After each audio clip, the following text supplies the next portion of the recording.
اس سے کتنی محبت کرتا ہوں، قرآن کی تلاوت کا کتنا مجھے شغف ہے، تو آج کی رات کے لیے اس سے مولت کی بات کی جائے۔ امام علی مقام کے وہ رفقا اور خاص کر امام غازی عباس علمدار واپس امام حسین کا وہ حکم نامہ اور آپ کا ارشاد والی کوفہ کے جو امیر ہیں، جو سپہ سالار ہے عمر بن سعد، اس کے پاس لے کے جاتے ہیں، تو وہ اس بات پہ راضی ہو جاتا ہے کہ آج کی رات آپ کو مہلت ہے، اور اگر کل آپ یزید کی بیعت کر لیتے ہیں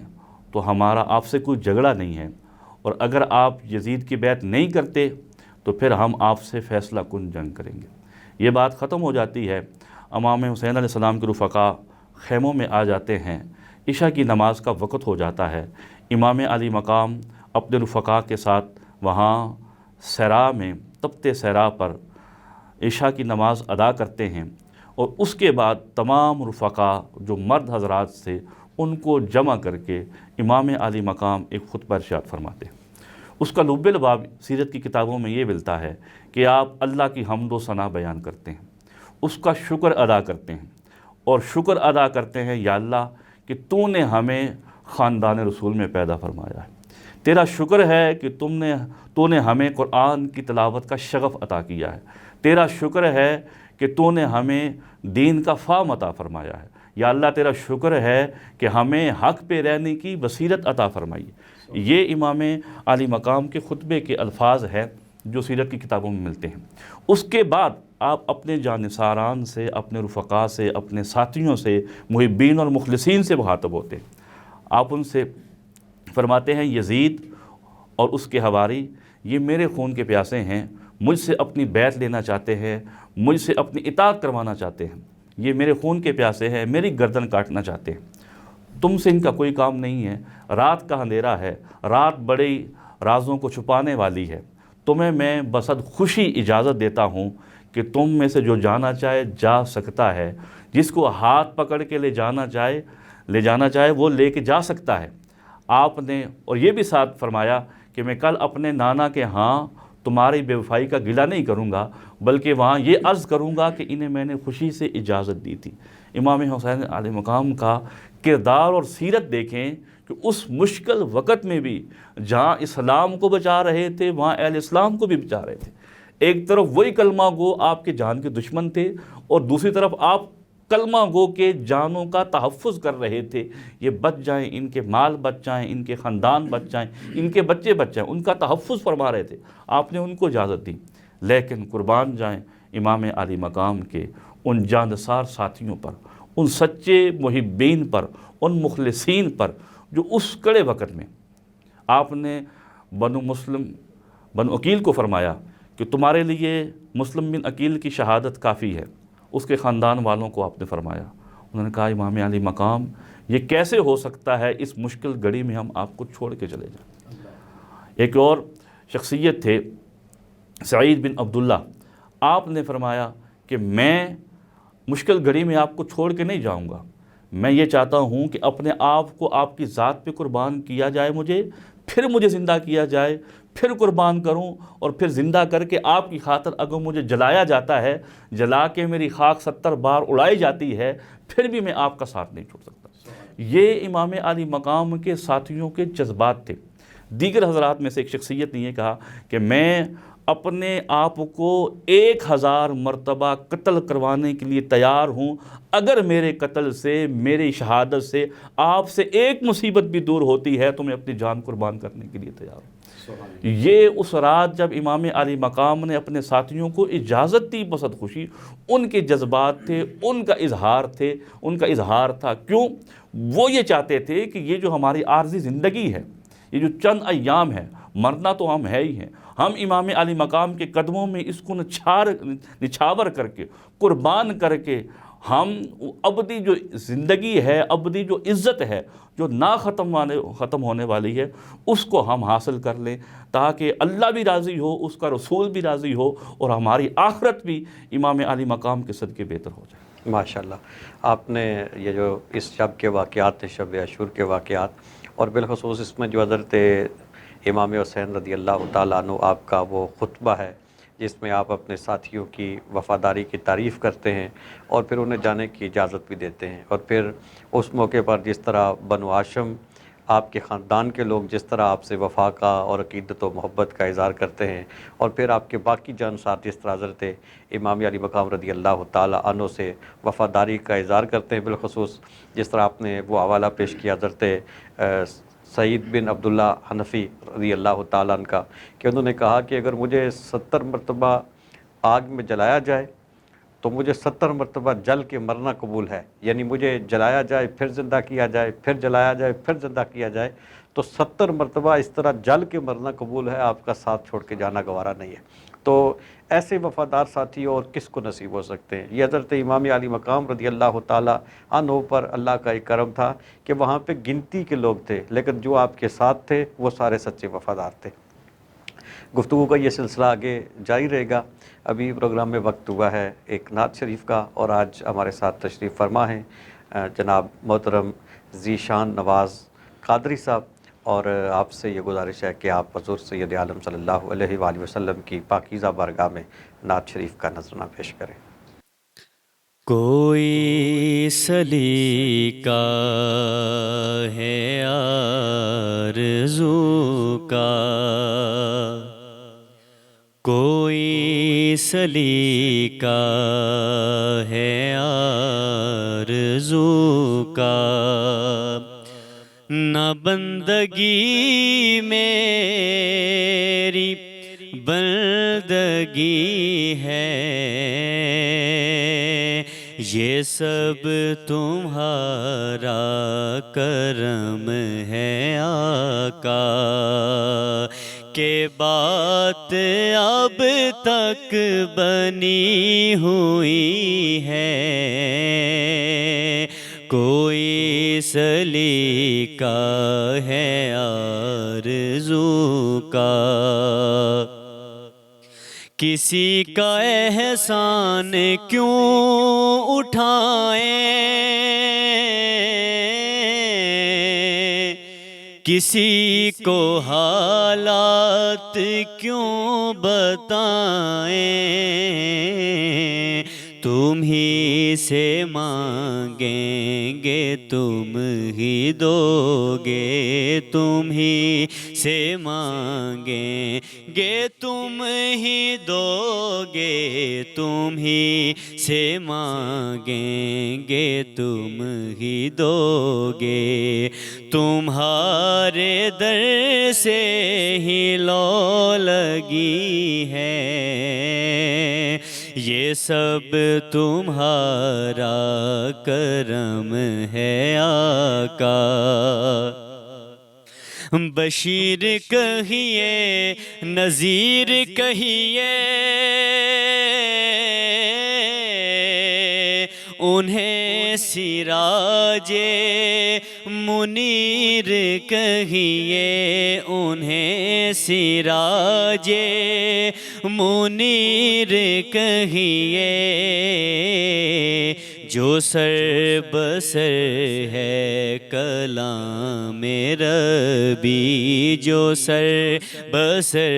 ہے کلام ربی، جو سر بسر ہے کلام ربی، وہ میرے آقا کی زندگی ہے، یہ سب تمہارا کرم ہے آقا،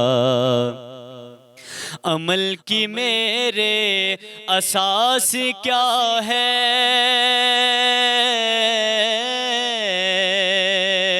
بجز ندامت کے پاس کیا ہے، بجز ندامت کے پاس کیا ہے، رہے سلامت تمہاری نسبت، رہے سلامت تمہاری نسبت، رہے سلامت تمہاری نسبت، میرا تو ایک آسرا یہی ہے،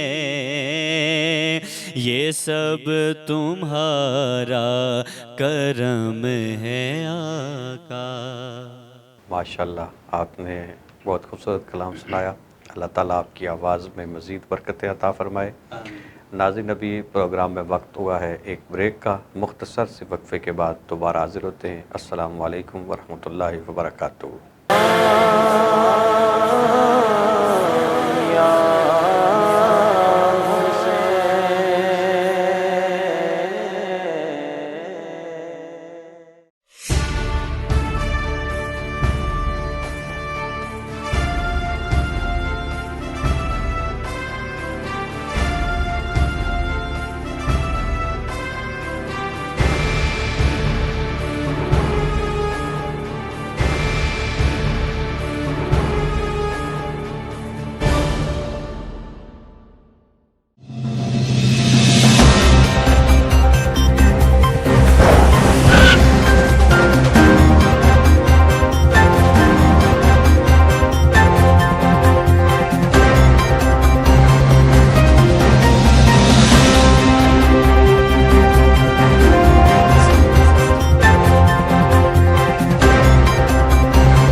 ناظرین، السلام علیکم ورحمۃ اللہ وبرکاتہ۔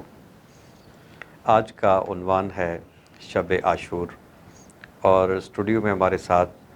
شریک گفتگو ہیں علامہ مفتی محمد کامران قریشی صاحب۔ علامہ صاحب، بریک سے پہلے آپ نے اپنی گفتگو میں حضرت امام علی مقام رضی اللہ تعالیٰ عنہ کے اس خطبے کا بھی ذکر ارشاد فرمایا کہ جو خطبہ حضرت امام علی مقام رضی اللہ تعالیٰ عنہ نے شب عاشور اپنے ساتھیوں کے سامنے ارشاد فرمایا اور انہیں جانے کی اجازت بھی عطا فرمائی۔ اس خطبے میں دو چیزیں بڑی اہمیت کی حامل ہیں کہ رحمت عالم صلی اللہ علیہ وآلہ وسلم کے شہزادے نے خطبے کی ابتدا میں دو چیزوں کا تذکرہ فرمایا۔ ایک، آپ نے یہ ارشاد فرمایا کہ اس وقت زمین کے چہرے پر کوئی خاندان ایسا نہیں جو ہم سے زیادہ فضیلت والا ہو، یعنی جو بنو ہاشم ہے، اور اس پر آپ نے اللہ رب العزت کا شکر ادا کیا۔ اور دوسرا ساتھ آپ نے ایک اور بات بھی اس موقع پہ ارشاد فرمائی۔ آپ نے فرمایا اپنے ساتھیوں سے مخاطب ہو کر کہ اس وقت زمین کے چہرے پر کوئی شخص ایسا نہیں جس کو اتنے وفادار ساتھی میسر ہوں جتنے وفادار ساتھی اللہ نے مجھے عطا فرمائے۔ تو یہاں سے ایک بات تو یہ پتہ چلتی ہے کہ حضرت امام علی مقام رضی اللہ تعالیٰ عنہ کے جو رفقا تھے میدان کربلا میں، وہ کوئی بھی شخصیت ہو، ان کو سند وفا کی خود سید عالم صلی اللہ علیہ وآلہ وسلم کے نواسے نے عطا فرمائی۔ تو میں سمجھتا ہوں کہ یہ جب بھی وفا کی بات چلتی ہے تو سب سے نمایاں جن کا ذکر آتا ہے وہ حضرت امام علی مقام کے رفقا ہیں۔ آپ دیکھیے کہ تمام رفقا نے اس موقع پر جو عہد و پیمان کیا، اور جس طرح آپ نے حضرت سعید بن عبداللہ حنفی کی بات کی، حضرت مسلم بن عقیل کے جو خاندان کے آپ کے بھائی اور بھتیجے تھے ان کی بات کی، اور پھر حضرت غازی عباس رضی اللہ تعالیٰ عنہ، حضرت امام علی مقام نے جب ان کو اجازت دی تو حضرت غازی عباس نے یہ محسوس کیا کہ روح سخن امام کا ہماری طرف ہے، تو آپ نے جواب میں جو جملے کہے ان کا سادہ سا مفہوم یہ بنتا ہے کہ امام جانے کی اجازت تو دے رہے ہیں، ذرا یہ تو بتا دیں کہ آپ کے بعد زندہ رہ کے کیا کر رہا ہے، یہاں سے جا کے کیا کرنا ہے۔ اور ایسی محبت، ایسی عقیدت، ایسی وفا، یہ تاریخ اس کی مثال پیش نہیں کر سکتی۔ اور وہ کسی محبت والے نے کہا تھا یہی شہدائے کربلا کی عظمتوں کو خراج تحسین پیش کرتے ہوئے کہ یہ کیسا خوبصورت قافلہ تھا کہ جس میں بچے بھی تھے، بوڑھے بھی تھے، خاندان رسول کے لوگ بھی تھے، اہل بیت اطہار کے غلام بھی تھے، لیکن جب بات وفا کی آتی ہے تو اس وفا کے باب میں کوئی شخص اس قافلے میں ایسا نہیں تھا جو فیل ہوا ہو، ناکام ہوا ہو۔ جتنے بھی حضرت امام علی مقام کے ساتھی تھے وہ وفا کے امتحان میں اس آزمائش میں سارے کامیاب ہوئے ہیں اور پورے اترے ہیں، اور انہوں نے نبی پاک صلی اللہ علیہ وسلم کی امت کو ایک پیغام بھی دیا ہے۔ اور وہ پیغام کیا تھا، اس حوالے سے وہ چند مصرے کسی نے کہے ہیں کہ دبی ہے آگ جگر کی بجھی تو نہیں، اری ہے شاخ تمنا جلی تو نہیں، اور وفا کی تیغ سے گردن وفا شعاروں کی کٹی ہے برسر میدان چکی تو نہیں۔ کہ یہ جو حضرت امام علی مقام کے رفقا تھے یہ آپ کے لشکر کے سپاہی تھے، اور انہوں نے اس طرح جرت اور استقامت کا مظاہرہ کیا، اور وفا شعار سپاہیوں کے ایک قافلے کا ہر فرد عالم اسلام کو ایک سبق دے گیا۔ بوڑھا عالم اسلام کی بوڑھوں کو سبق دے گیا، جوان علی اکبر اور قاسم جوانوں کو سبق دے گئے، 6 ماہ کا علی اصغر بچوں کو سبق دے گیا، سیدہ زینب اور بی بی شہر بانو یہ عورتوں کو سبق دے گئی۔ اور وہ سبق کیا تھا کہ سر تیرا کٹ کے چڑھ جائے نیزے کی نوک پر، لیکن یزیدیوں کی اطاعت نہ کر قبول۔ تو جو آل بیت اطہار کے محبین تھے انہوں نے بھی وفا کا رستہ اختیار کیا، انہوں نے اپنی جانیں اللہ کریم کی بارگاہ میں پیش کر دی۔ اور ایک چیز ہم یہ دیکھتے ہیں کہ جن لوگوں نے بھی دعویٰ کیا تھا، یعنی وہ حضرت ابو ثمامہ ساعدی ہوں، وہ حضرت مسلم بن اوسجہ ہوں، وہ حضرت غازی عباس ہوں، وہ حضرت مسلم بن عقیل کے بھائی ہوں، ان کے بھتیجے ہوں، یا وہ حضرت سعید بن عبداللہ حنفی ہوں، جتنے بھی ان آل محبت نے دعوے کیے تھے ہر ایک نے اپنے دعوے کو نبھایا بھی، ورنہ دعویٰ کرنا تو آسان ہوتا ہے۔ وہ کسی نے کہا تھا کہ پھر عشق کا آپ دعویٰ کیجئے، پہلے پتھر کا کلیجہ کیجئے، کہ دعویٰ کرنے میں تو کسی کا کچھ لگتا نہیں، بات تو اس وقت آتی ہے جب دعویٰ نبھانے کا موقع آتا ہے۔ تو آپ دیکھیے کہ دعویٰ کرتے ہوئے تو حضرت بلال حبشی رضی اللہ تعالیٰ عنہ ان کو بھی کوئی تکلیف نہیں ہوئی تھی، لیکن جب نبھانے کا وقت آیا تو پھر کتنی تکلیفیں گوارا کی۔ حضرت عمار بن یاسر نے دعویٰ کیا تو دعویٰ کرنا تو آسان تھا لیکن نبھانا مشکل تھا۔ تو حضرت امام علی مقام رضی اللہ تعالیٰ عنہ کے رفقا نے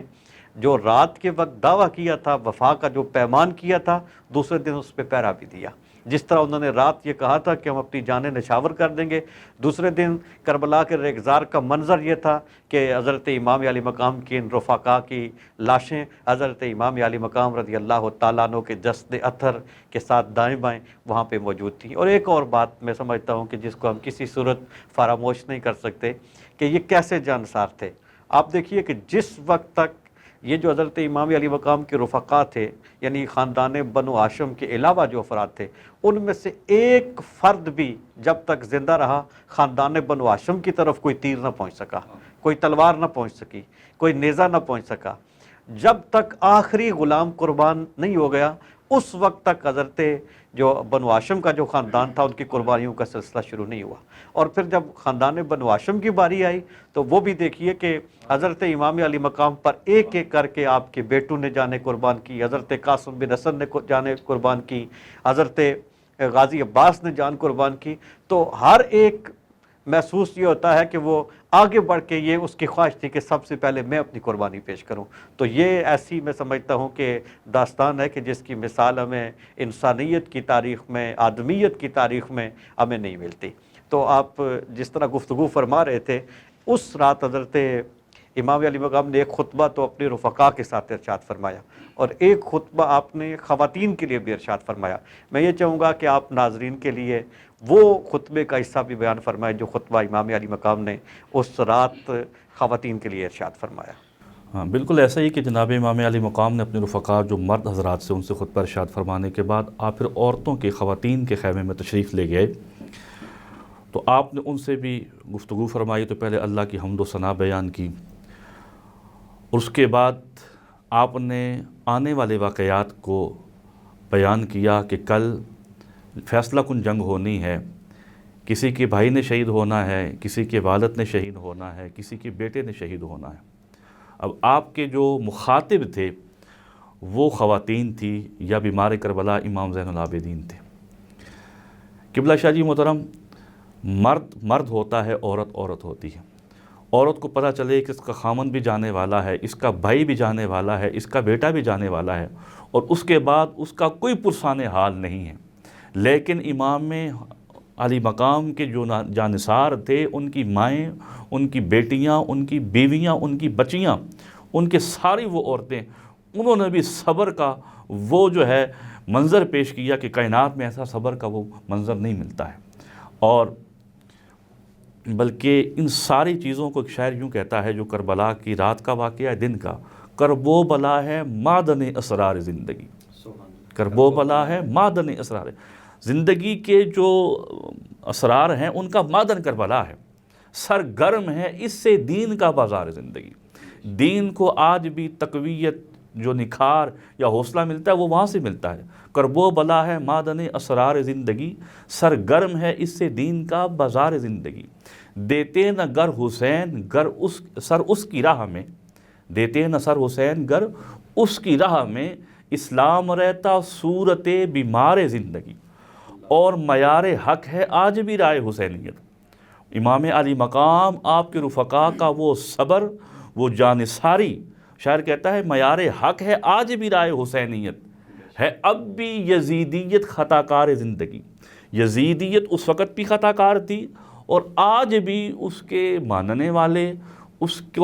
کے لیے نرم گوشہ رکھنے والے، یا اس کو کلین چٹ دینے والے، یا آل بیت کی طرف خطا کی نسبت کرنے والے، وہ خطا پہ ہیں، وہ بدنیتی پہ ہیں، بدتینت ہے، کیونکہ معیار حق ہے آج بھی راہ حسینیت۔ یا حسین کی ذات معیار حق تھی، یا ان کا جو راستہ انہوں نے یا ان کے رفقا نے اپنایا تھا۔ تو میں بات یہ عرض کر رہا تھا کہ خواتین کے سامنے جب یہ سارا کچھ بیان ہوا